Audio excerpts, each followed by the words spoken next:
একদম আর মাত্র একটা দিন মাঝখানে আছে 12 তারিখে আমাদের বহুল কাঙ্ক্ষিত জাতীয় সংসদ ত্রয়োদশ জাতীয় সংসদ নির্বাচন এবং গণভোটের আগামী 12 তারিখে।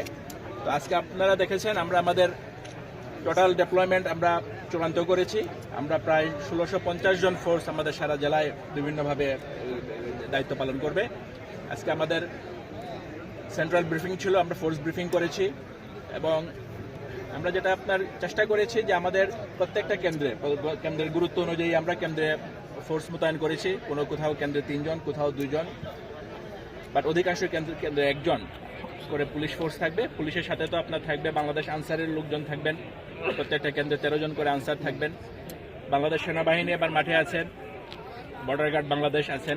আমরা সবাই মিলে সমন্বিতভাবে আমাদের ডেভেলপমেন্ট প্ল্যান আমরা তৈরি করেছি। সবার সাথে আমরা আমাদের ডেভেলপমেন্ট প্ল্যান শেয়ার করেছি এবং আমাদের আপনার 20টা স্ট্রাইকিং টিম থাকবে এবং 65টা আমাদের মোবাইল টিম থাকবে, যারা আপনার মোবাইল টিমগুলো কন্টিনিউয়াসলি আপনার মুভমেন্টের মধ্যে থাকবে।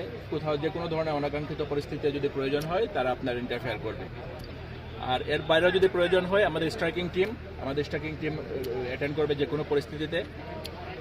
আর আমাদের আপনার প্রত্যেকটা অফিসার আমরা প্রত্যেকটা কেন্দ্র আসন ভিত্তিক আমরা অফিসারদেরকে দায়িত্ব বন্টন করে দিয়েছি। সবাই যার যার নির্দিষ্ট কেন্দ্রে দায়িত্ব পালন করবেন। অফিসাররা হয়তো একটা জোন ভিত্তিক দায়িত্ব পালন করবেন। তো আমরা আশা করি আমাদের যে প্রস্তুতি, আমরা একটা সুন্দর, সুষ্ঠু এবং শান্তিপূর্ণ নির্বাচন আমরা উপহার দিতে পারব। আর যদি কোনো কারণে কোনো অনাকাঙ্ক্ষিত ঘটনার উদ্ভব হয়, যে কোনো ঘটনা মোকাবেলা করার জন্য আমাদের যথেষ্ট প্রস্তুতি আছে। তো আমরা আশা করি যে কেউ এ ধরনের কোনো দুঃসাহস করবেন না, কোনো ধরনের কোনো অনাকাঙ্ক্ষিত পরিস্থিতি তৈরি, কোনো দুঃসাহস কেউ করবেন বলে আমার মনে হয় না। আমরা আপনার ইনফ্যাক্ট আমাদের ডেভেলপমেন্ট প্ল্যান আজকে তৈরি হলো, আমরা বিগত 2 মাস ধরে আমরা কন্টিনিউয়াসলি কাজ করে যাচ্ছি। আমাদের পেট্রোলিং, বিভিন্ন চেকপোস্ট, মোবাইল টিম আপনারা দেখেছেন ইতিমধ্যে যে আমরা মোটরসাইকেল এবং অবৈধ যানবাহনের বিরুদ্ধে আমরা একাধিক চেকপোস্ট আমরা পরিচালনা করেছি। আমরা কয়েকশো অবৈধ মোটরসাইকেল আমরা আটক করেছি।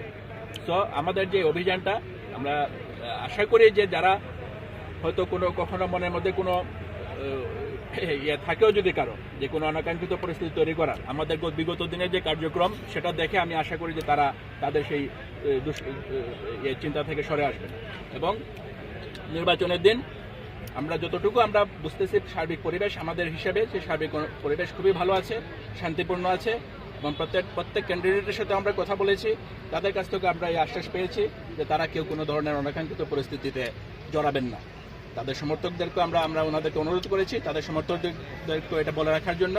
আর আমরা তো আমাদের তরফ থেকে আমাদের সর্বোচ্চ প্রস্তুতি আছে এবং যে কোনো অনাকাঙ্ক্ষিত পরিস্থিতি মোকাবেলার জন্য আমরা যথেষ্ট প্রস্তুত। ধন্যবাদ। একজন করে থাকবে 623টা কেন্দ্রের মধ্যে প্রায় 350 কেন্দ্রে 1 জন করে থাকবে। আপনার 250 কেন্দ্রের মতো 2 জন করে থাকবে। আর 13টা কেন্দ্রে আমাদের যেগুলো চরের কেন্দ্র, এই চরের কেন্দ্রগুলোতে আমাদের 3 জন করে লোক থাকবে। আপনারা সবাই জানেন যে এবার আমরা এটা ব্যতিক্রমী কাজ করছি যে আমাদের বডি অন ক্যামেরা, আমরা প্রত্যেকটা যে ঝুঁকিপূর্ণ এবং অতি ঝুঁকিপূর্ণ কেন্দ্রগুলোতে আমরা বডি অন ক্যামেরা ইউজ করতেছি।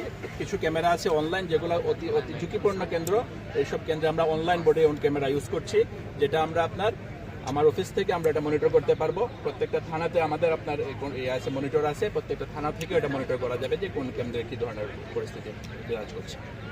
আর যেগুলো আপনার অফলাইন ক্যামেরা, এগুলো আপনার কন্টিনিউয়াসলি রেকর্ড হবে। আমরা সেই রেকর্ডটা যে কোনো সময় আমরা রেকর্ডটা আমাদের কম্পিউটারে ডাউনলোড করে আমরা দেখতে পাবো। তো আশা করি একই সাথে তো আপনারা এটাও জানেন যে প্রত্যেকটা কেন্দ্রে আপনার এবার সিসি ক্যামেরাও আছে। সো এবার আসলে অনেকগুলা চোখ নজরদারিতে আছে প্রত্যেকটা কেন্দ্রে।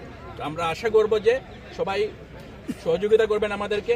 আর কারো যদি সেই অসহযোগিতার মনোভাব থাকে, সেটাও আসলে সেই সুযোগ উনি পাবেন বলে আমাদের মনে হয় না। আমরা যথেষ্ট আত্মবিশ্বাসী যে আমরা একটা সুন্দর, সুষ্ঠু, নিরপেক্ষ নির্বাচন উপহার দেব এবং যে কোনো অনাকাঙ্ক্ষিত পরিস্থিতি মোকাবেলার জন্য আমরা যথেষ্ট প্রস্তুত আছি।